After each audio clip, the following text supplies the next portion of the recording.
This video will show you how to remove the catback exhaust system on 2009 through 2014 6.2-liter Raptors.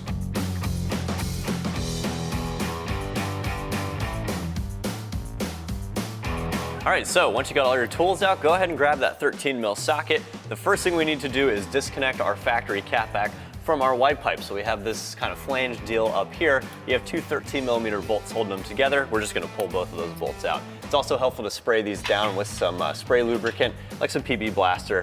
Might be some rust on here.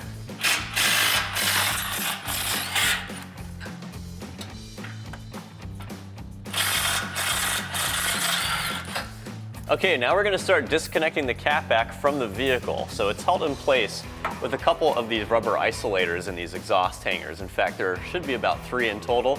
We're gonna remove the one in front of the muffler, and then we're gonna slide the exhaust out from the other 2. So it's helpful to have something like an exhaust hanger puller tool like I have here.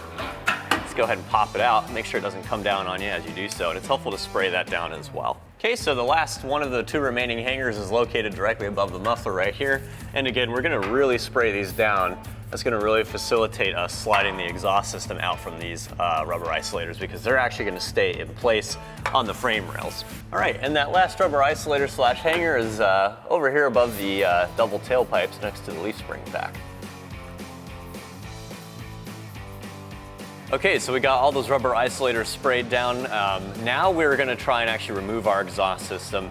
Full disclosure, guys, our truck's in great shape, it's healthy, there's really no rust under here, so it should slide out pretty easily. That may not be the case with yours, especially if you're using a Raptor as it was intended. Chances are there might be a little bit of rust and corrosion on some of those hangers. That's why I recommended really spraying them down and letting them soak, but you might have to grab yourself a large pry bar or a dead blow mallet to kind of just tap on the front of the muffler in order to unseat it and kind of get it to push itself out of those rubber isolators. It's also very helpful to have a friend with you when you do this, and it goes without saying, guys, this exhaust system is heavy, it's a bunch of steel, you don't want it coming down on your head. So when you do actually get this thing to finally unseat and drop down, a little thing that I like to do is actually let the tailpipe rest on the rear axle, and then you just kind of push it back a little bit, rotate it a little bit in order to get the tailpipes back over the axle, and we'll slide it out from underneath the truck. Sounds a little bit confusing, it's actually not that bad. I'll show you how it's done.